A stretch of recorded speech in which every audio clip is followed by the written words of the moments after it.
general, when you take a regular English class, you'll be working on all of these competencies at the same time.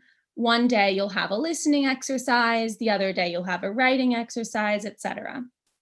But what you'll notice, and what I notice from a lot of my Algerian students, is that people often have competencies that are a little bit skewed, meaning one is much higher than the others. For example, someone who watches English language movies, YouTube videos, and TV will have amazing listening as a competency, whereas their speaking, reading, and writing might be much lower. Now, as a rule, this is not a problem. But what I want you to do as a student is to think about your goals for English. If your goal is to be able to watch movies and engage in sort of listening to online English interviews, then yes, you really do want to work on your listening comprehension. If your goal is to read scientific articles that are written in English, well, then we need to focus on our reading competency.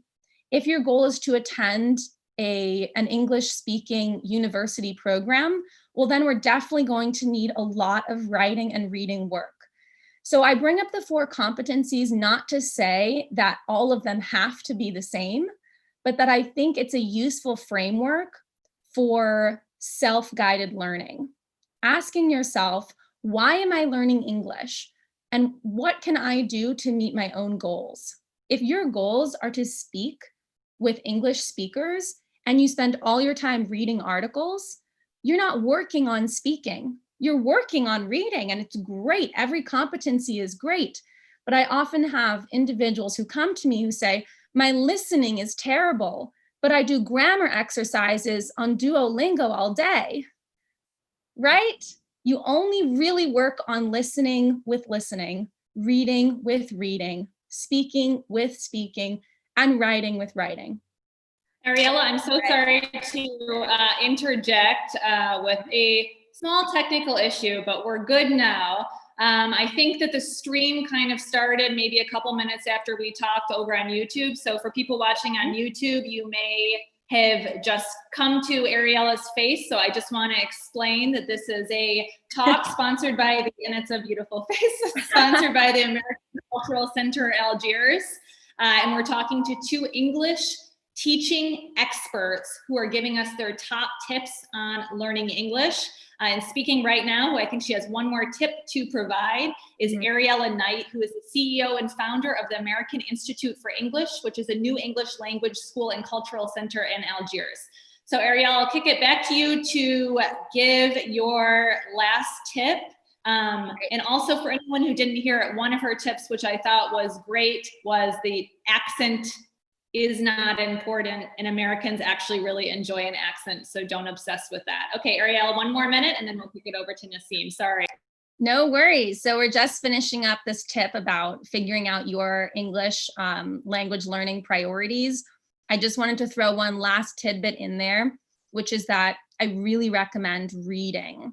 I think spoken English and written English are enormously different. And if you are an advanced English language learner, one of the best ways to kick yourself up a gear is to start engaging more with written English. It will help with vocabulary, it will help with writing, it will help with comprehension. So that's my little caveat to the 4 competencies. I do think reading when you're at an advanced stage can be very important. Okay, my last tip here is about creating a language learning routine. So I often have students ask me, well, what's the best website? Or what are the best TV shows? Or what are the best methods for learning English and as quickly as possible? And for me, what I like to do is ask that student back, well, what do you like to do? Are you someone who watches a lot of TV? Are you someone who enjoys chatting with people online from different cultures? Are you someone who has time to go to a cultural center and listen to talks? Because I don't want to recommend something to a student that isn't something they actually like to do. So find what you enjoy doing in your life and find opportunities to do those same things in English. So if you're someone who watches a lot of YouTube videos, why not go out there and find a few English language channels to subscribe to? And then it's already part of your daily routine. You're watching your videos, you have a little English one. If you're someone who really likes a strong methodology and you enjoy doing a grammar, maybe you're the kind of person, a grammar exercise, maybe you're the kind of person who every day they allot their time when they'll do what. If you really like that type of learning, then every day, why not have a grammar exercise to do? I'm not going to recommend a TV show for someone who doesn't watch TV, YouTube video for someone who doesn't do YouTube, or going to the cultural center who doesn't have time to go.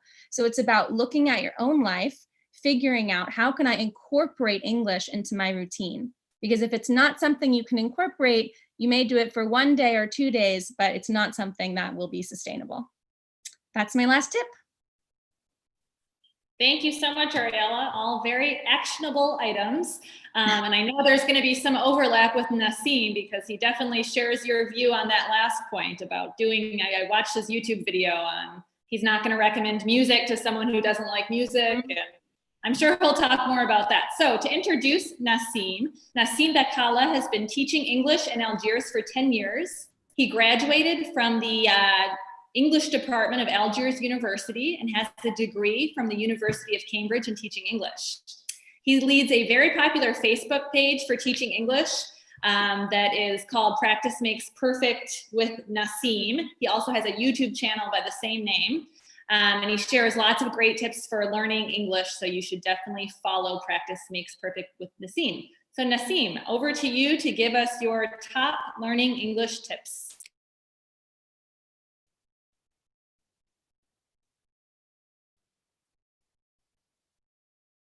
Okay, hello everyone. I'm very excited to be here actually, and we are here to share with you top tips to learn English. And the very first thing that I'm going to start with, it is obvious, but most of the time you don't think of it, is to be motivated. And as Ariella has said before, you have to ask yourself, why do I want to learn English? Because many people want to learn, they go to school, they pay a lot of money, but they don't have an answer, they haven't got an answer to this question. So to be motivated, you need to know the reason why you want to study English. Let me give you examples. Some of you would like to learn English to study abroad. Some of you would like to study English to go to university or just to travel. So try to find your reason. The other thing that I'd like to give you or suggest is to create an English environment. This is very important because most of the students, we all know that when they go to school, and I'm talking about language schools mainly, they study 2 hours to 4 hours, maximum 6 hours a week. And of course, this is not enough. So what they should do is creating an English environment. Let me give you an example. So take your phone, set the English language, take your computer, do the same thing. Try to have posters at home, something that reminds you of English. If you have studied something at school, let's give an example of, let's say furniture, for example, that you have studied. So try to have a post-it and try to hang them at home. So for example, here I have chairs, here I have, table, here I have TV, and so on and so forth. Okay. The other thing is reading out loud. Of course, I do believe that many teachers advise you to read, right? First of all, I just want to say something about reading because most of the time when we talk about novels mainly, they ask me to suggest titles, but I always advise the students to get inspired and to choose their own titles. Because what I like, maybe it's the thing that you don't like. If I like reading about romance, maybe romance does not inspire you. So try to read something that you like. Something else is try to read out loud. And maybe you are going to ask, how can that help? So don't forget that for us, for Algerian people, English is maybe the third language. So we study Arabic, French, and then English. So it's a new English for us. It's a new language for us. And we don't have that mechanism yet. And I'm talking mainly about maybe beginners. So if you read out loud, you are getting the place of articulation used to English. So if you take, for example, a book, you open it and you just read silently, you are just reading. But imagine you are reading out loud. For example, you say here, when we make a suggestion, so you are reading and you are pronouncing, uttering the words. You are getting your places of articulation, mouth, tongue, the plate, the tooth, everything. You are getting these mechanisms, used to English, and this is great. Okay, so don't miss that. The other thing is listening to English every day, at least, let's say 10 to 15 minutes. And we always have this rule: if you want to be good writers, you need to be good readers. So good reading, reflects on good writing. The same thing for speaking. And I know 80% of the students study English to be able to communicate. After all, it's a language, right? We use it to communicate. So listen a lot. Pay attention to what you are listening, and don't make the mistake of watching a movie of 2 hours and not understanding anything, because you will get bored, like you are watching to something that you don't know. As Ariella said before, try to choose something you like, something of your major maybe, and make sure it is 10 minutes, 15 minutes. We can find such things on YouTube, okay? Listen a lot. And even if you don't understand, this is okay. As I said before, for reading out loud, we are getting our mechanisms used to speaking. The same thing for our ears. So when we listen, this is listening practice, we call it, okay? English is a foreign language, so you need to get your ears used to English. I always have this question, but sir, we don't understand when we listen. It's okay, it's okay. You are not obliged to understand 100%. You are not obliged to know what is going there all the time, okay? And believe it or not, I'm saying try to do it on daily basis. Maybe the first day you are not going to understand, but if you keep doing that, and here, please be patient, okay? Don't quit after the first day. You say, okay, I'm gonna listen and I don't understand. No, it's the practice. You listen to get your ears used to English. And don't forget, you are studying, you are reading at the same time, and with time, you are going to reach that level that you want, okay? The other thing is, there is a proverb that says, if you don't use it, you lose it.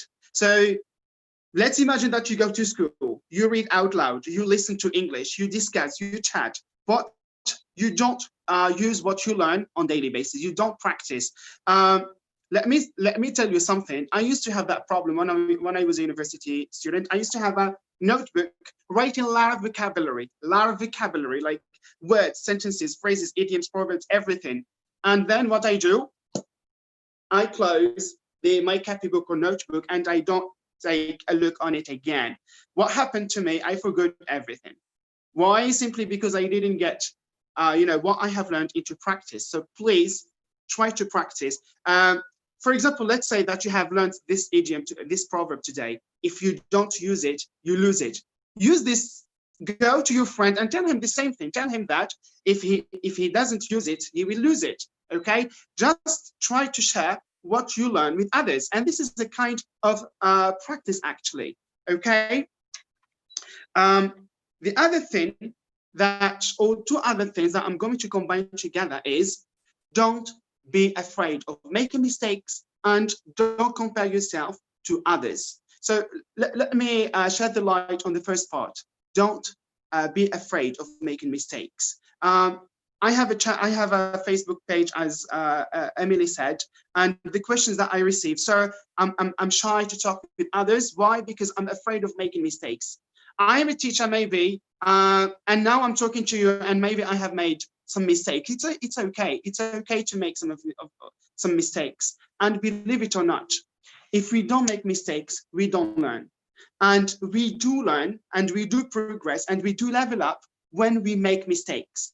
Because, for example, if I make a mistake and Ariella is going to correct me, then I'm going to remember that mistake I made forever. Okay? But if I don't make mistakes, who is going to correct me?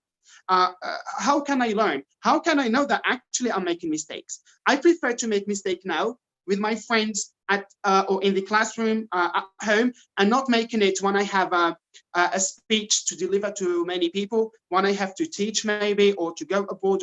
So it's the perfect time, when we are learners, it's the perfect time to make mistakes.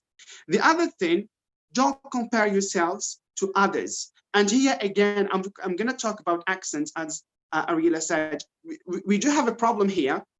And once I was in the ACCA, I was talking to an American, I forgot his name, and he told me, I don't understand why Algerian people work hard on their accents. So what we should work on is our English, having a good speaking. And here, when I say good speaking, it's not about accent. I speak fluently, I understand others, and I make sure I am understood by others. And this is the purpose of the language, okay? Don't compare yourselves to others, because sometimes, if I go to the first point, I said you have to be motivated. And many people get disheartened when they compare themselves to others and find out that maybe other people speak better than them. Other people have a more beautiful accent. Other people sound better. So don't compare yourselves with others. Bear in mind that you are brilliant, that you are great, that you have reached a good level.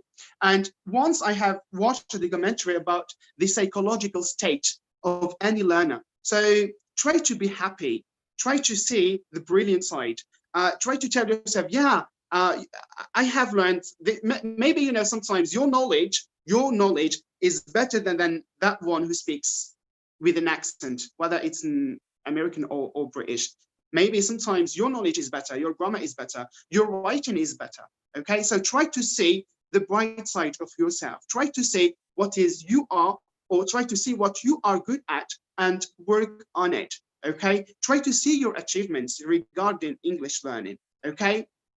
So these are the most important points that I want to talk about, Emily.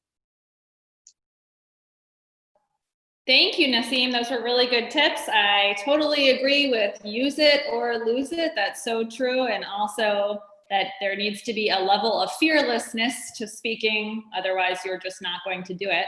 I also didn't mention that Nassim does a weekly class during normal times at the American Cultural Center Algiers, ACCA. So if you guys are in Algiers, you should come to his excellent class. I wanted both of you on here because I wanted the two perspectives. Ariella was born in America, so English is her native language. Nassim was born in Algeria, and English is not his native language. So I'm wondering, Nassim, if you could share some of your experiences with learning English. When did you learn English, and what was that like for you? Okay, if you allow me, I'm going to share a very short story. Actually, I learned English at the university, and I do remember the very first week at the university. I used to have she is actually in English, she is Algerian, but her accent is so American and she speaks really fast. And I remember she used to use the word Amin all the time, Amin. And she was saying like, Amin. And believe it or not, I thought that Amin is another word, not I mean, you see? So I took a dictionary and I was looking for Amin. And then I thought that Amin is a person. All the time, we say this all the time, yes. Yeah, believe it, after 1 month. Explain what that means to people who are watching when someone says, I mean. Yeah, you know, I'm sharing this just to know that, you know, when I was first year university, I was not like this like today. I was not able to speak fluently as I'm speaking it today, okay? So I learned English at the university. As I told you before, when I saw, so always try to seek motivation. So I was motivated by my classmates. I was like, oh, my classmates speak English, but not me. And I had that, you know, that fire inside me to be among the first. So I started, you know, implementing all the things that I have shared with you. I started listening to English. I was not listening before. It was difficult for me. I was not able to understand anything. But through practice and work, I could. I started reading, and I was not reading before. I started reading novels, and I started chatting. And now when I said, don't be afraid of making mistakes, when I was participating in my classroom, I was like stuttering. It wasn't easy for me, you know, to communicate my ideas with the teacher. But thank God, I was not like, no, don't talk, no. I was convincing myself, you know, to get out of my comfort zone and talk to the teacher and participate, and that helped me. Thank you for that. Yeah, and for anyone watching, when he says that this person said, I mean, when they started everything, some Americans have the habit, it's sort of a filler. We say, I mean, and that means it's a shorthand way of saying what I mean is ... But sometimes we say it at the beginning of everything. how that could be very confusing. We have a question that came in on YouTube. It's from Fatima, and she wants to know, is mastering phonics necessary in the process of learning English? She just finds them so hard to remember. If either of you have a thought on that. Can you repeat the first part of the question? He wants to know, is mastering phonics, so I guess reading by correlating the sounds and letters, how important is mastering phonics to learn English? Actually, I think, learning English, we need to go step by step. There are different, degrees. And here, when we talk about phonemes and phonetics and everything, is an advanced stage, I think, or I believe, of learning English. So we don't, personally speaking, I don't advise, beginners or even intermediate to go straight into sounds, phonemes, and phonetics, and so on. So start by something simple. Try to be simple. And if maybe she is studying English at the university, Fatima, we don't know, if that thing requires you to shed light on phonetics and everything, so no problem. I would say that phonics is one tool for learning appropriate pronunciation, but similar to what Nassim and I said, if that tool isn't working for you, it's not the only way to learn how to pronounce English. I've actually seen phonics mostly used with children, actually, because it's often used to help people who are just learning how to read in general. But from someone who's coming from knowing French, knowing Arabic, understanding how sounds of letters come together, you're going to learn, I think, just as much from listening as you will from studying phonics. If you can find a website, I'm thinking of one, I'm now forgetting the name. It sounds like VOA News, where you can read and listen at the same time to the news. And then, as Nassim said, repeat back. So read, listen to the pronunciation, and practice saying it. That is in itself also phonics work. What you're doing is you're matching the sound that you see written with the sound that comes out of your mouth. You don't necessarily need the tool of phonics, which is isolating syllables, in order to master speaking and reading. Thank you, Ariella. And because I think this was cut off at the beginning, but I thought your tip was so good, I wondered if you could briefly explain your KISS acronym. All right, well, I'll insult everyone a second time. We have an acronym in the United States, and I'll explain again. An acronym is when you have a phrase and you take the first letter of each word to make a little, in all capital letters, a little reminder of the phrase. So for us, the acronym is KISS, K-I-S-S, and the phrase is keep it simple, stupid. And now I'm not calling anyone stupid, but I am saying that this is something we use in the United States a lot, not just for language learning, but in many, many fields, to remind ourselves that oftentimes we are making something more complicated than we need to. And so I have my statistics here that I wrote down. I often talk to my students about this to remind people that English is a rather simplified language. And I'm talking about spoken English. The way we speak and orally communicate in English is extremely simple. We're usually not using complicated tenses. So my statistics here are that 57% of the time, we're using present simple verbs. That is the most basic, the first verb you learn. 20% of the time, simple past. Again, very basic past. None of this past perfect, past continuous. Just something I did, I walked, I said. And then 8% of the time, simple future. So if you put these all together, you get that 85% of spoken English is in the simple form.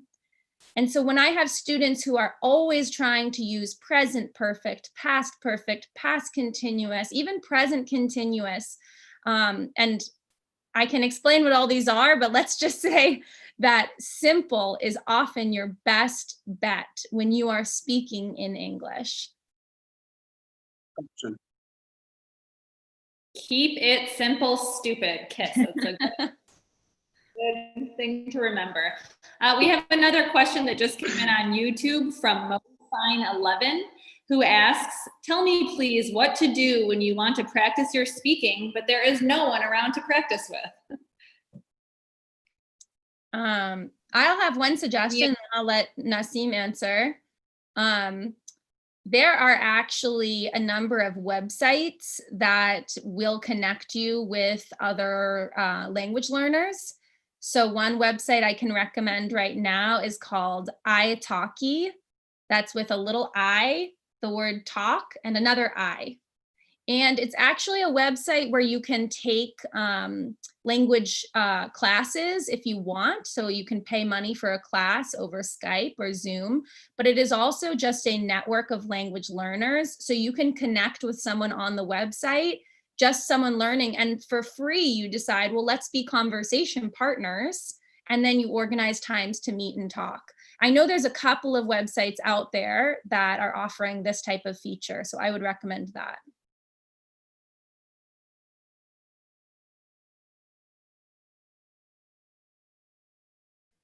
Do you have any recommendations, Nassim, for how to practice when there's no one physically around to practice your English with? Yeah, I do. Yeah, there are two important points that we should take into consideration. Number one, if there is no one to talk to yourself.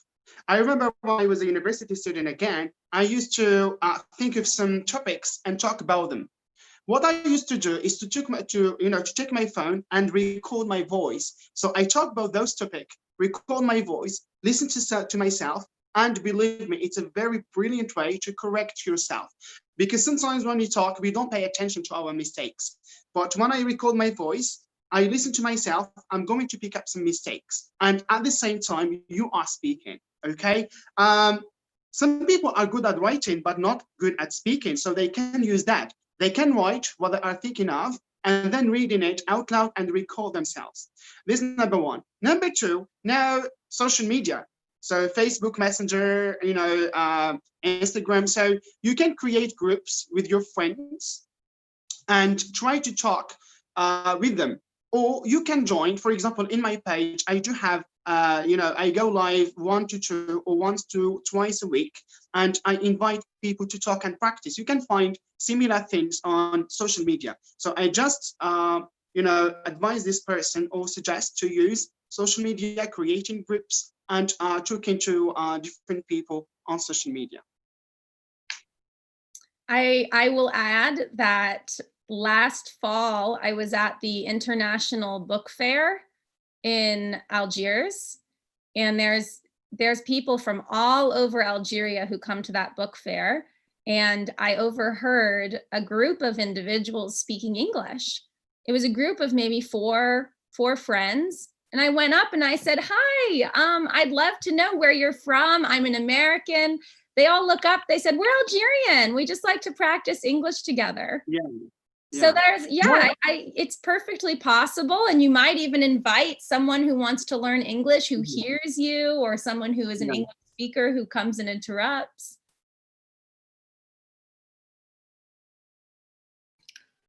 Thank you. Those were good tips. I'm wondering if you guys have thoughts on what is harder for people who are learning English. Understanding, so listening comprehension, speaking, reading, or writing. What is the hardest? And then possibly some tips to overcome that. Thank you. I think according to me, the hardest, I think, is speaking. Because many people say, I do understand. So many people, for example, they listen to you, they understand you. They listen to me, they understand. They can write, they can communicate their ideas through writing. But when it comes to speaking, they find it hard. Why? I just go back to the other points I talked about before, because we are in Algeria, we speak either Arabic or French, English is not yet present that much. So as the person asked before, people don't find people with whom they can speak. So they practice their listening they practice listening through watching movies, YouTube and everything. They read, they have books, so they practice reading, they write, but when it comes to speaking, they don't expose themselves to speaking a lot. And this is what I said before, it's very important, if you don't find someone to speak to yourself, record yourself, and try to find a partner on social media. This partner can be a friend. Sometimes I find people going to a lot of groups on Facebook now of learning English. They just type, I want to practice English, I want to speak, who want to join me? And believe me, I find like sometimes up to 1,000 responses. So many people want to speak. You can find, partners from other countries. You can even find partners from the United States or Britain.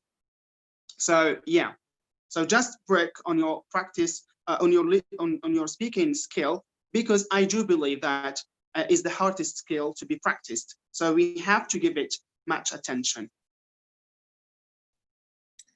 So I have some an interesting perspective on this because I used to teach English in the United States. So when I lived in Washington, D.C., I taught English to visitors, tourists, and a large number of immigrants who lived and worked in the United States and wanted to work on their English. And so having taught English in the United States and then now teaching English in Algeria, I don't believe there is naturally one that is harder than the others. I think, like Nassim says, what we see in Algeria is that there's one skill that's harder to work on, which is speaking. So that becomes the most challenging because it's not an Anglophone environment. You're not living surrounded by English. You have to create that environment for yourself. But when I was in the United States, naturally, listening and speaking for someone living in the United States is going to be much easier because they have to learn from day one, how do you get a metro pass? How do you talk to a taxi driver? How do you order a coffee? And the skills that they most needed work on were reading and writing. So I wouldn't suggest that there's one that is naturally going to take more time, but I would, and that's similar to one of my tips, is I would ask yourself, why am I better at one than I am at another, right? And it's almost always going to come down to exposure. And the last thing I'll say that's related to this is that written English and spoken English are different. They're different in every single language. I'm a student of French. Spoken French and written French are completely different. So I just want to emphasize, when you're working on writing and reading English, that might not always translate as well as you want into speaking. And when you're working on speaking and spoken English, that might not translate fully into how you write English. So these are skills that need to be developed separately. Each one does need their time. You do need to dedicate time to learning each competency. Thank you for that. And just to fill you guys in on what's going on YouTube right now, your talk about creating groups must have inspired some people, because Adele Momeni is already setting up a group for anybody who wants to chat. So that's good, a WhatsApp group. Hopefully that works out. So that's Adele. There's also some talk, Luma commented that she's an expert, but she's still an expert in English, but she still has major problems with tenses. Almurani Amin said that spelling and punctuation just seem to be the thing that always trick her up. So maybe you guys could talk a little more about not letting the perfect be the enemy of the good, which I think you've touched on a bit, but that's another English expression, not letting the perfect be the enemy of the good. If you guys have any thoughts on that, maybe even in your own language learning journey, sometime that you felt really discouraged or made a fool out of yourself, but you kept trying. Yeah. I feel like it's targeted at me, the making a fool out of yourself part. Oh, not at all. I have so many stories of my own with my but you're out there. Yeah, you go ahead. You go first. Okay, thank you so much. I talked before about the psychological, state of the learner. What happens here? So I do agree with Ariella again. You know, we can't be, there are four major skills: speaking, speaking, reading, listening, and writing. So sometimes we feel we are good at skill and not at another. And here we have to be very intelligent. So some people feel so disheartened, they feel sad. They forget about what they are good at. So for example, they are amazing when it comes to writing. They are amazing when it comes to listening, comprehension and everything. But they keep nagging on the fact that they can't speak fluently or within a specific accent. So try to work on the psychological state. Try to see, the bright side. Like I have overtaken others when it comes to writing and reading and everything. Now, maybe I have got some problems with speaking. I'm just taking speaking as an example. Now, what should I do? Many people, I have friends of mine who have quitted and given up, saying that, okay, English is not my cup of tea. So this is the wrong thing to do. So we have to take it. You have to take this as a challenge. Say, no, I can't do that. Maybe, so what you have to question is not yourself, is not your ability to learn. Maybe your method is wrong. And here, I want to just give me a minute to talk about the method, because I can find in some schools, they are teaching English, but you can find the teacher himself or herself using French or using Arabic. So instead of, having that contact with English, the student find him or herself, surrounding again with that French or Arabic environment. Okay, so try to question the method. So use English. This is why I said, so when you learn English, even if you are beginners or elementary or intermediate, don't, sometimes the learners use Arabic 80% and use 20% of English, and this is wrong. So like, you are making the same mistake. You are surrounding yourself with your mother tongue that you already know. Okay, so no, surround yourself with 80% of English. And in case, because sometimes we need to compare some words to make sure we have understood. Okay, so when you need that translation or that word in your mother tongue, then refer to your mother tongue. But don't make of Arabic, and here I'm using Arabic because it's my mother tongue. Don't use Arabic, your mother tongue, as a mean to learn English. No, use English to learn English. Otherwise, you will find some complications after. So I'll jump in a little bit here. I think I really liked what Nassim said about the psychology of learning languages. I think one of my most important jobs as a teacher, especially a native speaking teacher who in some instances, I have students who feel very intimidated speaking to an American in English. I find one of my biggest jobs is to build up the confidence and just the comfort of the person I'm speaking with. Our ability to speak languages is connected very closely with our comfort level. I'm sure many of you can think of a time that you felt stressed or you were tired or anxious and suddenly nothing was coming out. You couldn't remember your vocab words. Something you said perfectly yesterday, you can't say today. This is an experience I've had many times over in my own language learning journeys. So I think when you are, especially, I'm responding to the YouTube questions in this time of coronavirus as if this is kind of a self-guided, if you're having to be your own teacher.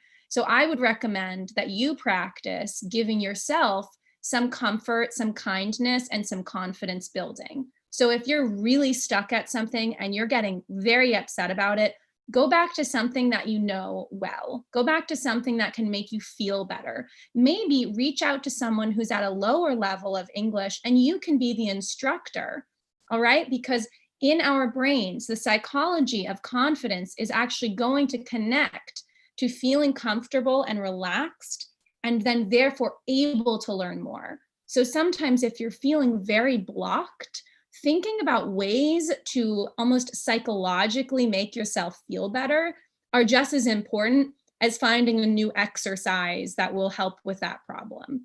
I know I'm probably not the only one who's had to do 3 or 4 exercises on the same grammar point before it really starts to enter. And sometimes that can be just because I've had more rest, or I feel more confident. So I can kind of, for the first time, I'm able to really learn the point. It's not always about the exercise. Sometimes it's about your approach and how good you're feeling that day. So language learning and language teaching is kind of nice because we have to be really nice to ourselves. We have to create a beautiful, comfortable environment. I often have students who say to me they learned the most from a teacher who really encouraged them, who really motivated them, who really made them believe in themselves. This is true for every skill, for math, science, name it. But I think with language learning, this is critical. So if you're being mean to yourself about where you are in English, if you're being critical and judgmental, that is actually going to slow down your ability to progress. And I know it's not easy advice. This is psychological advice, but I would recommend trying to find ways to motivate yourself, remind yourself how far you've come to even be struggling with that question. And then I know I'm talking for a while. I have one more tip. And this is what I like to call the stairway of language learning. We like to think, and I remind myself of this all the time, we like to think that learning goes like this, right? Every day I'm a little better. Every day I'm a little more. Well, actually, language learning is a stairway, okay? You start here, you're kind of at the same level for a while, and then whoop, one day, boom, you've gone up a whole level. And then you're on that step, and you're on that step, and you're waiting to go up. And by the end of the step, it's very natural that you feel frustrated. You feel like you've been stopped, you're blocked, you're not progressing. That is often a sign that you're about to move up a level. That level of frustration, I've been reading at the same level, my listening doesn't seem to be getting better. Well, that is the final moments. If you stick with that frustration, soon you're going to go up an entire step. So this can be hard because we have moments of exhilaration. When we go up a step, we feel great. But then you stay at the same level for a while. You're on your step. So if you're getting really frustrated, think to yourself, I'm just at the end of my step. A big moment of progress is coming soon. But the language learning journey is not like this. Every day, you're not necessarily better than the day before.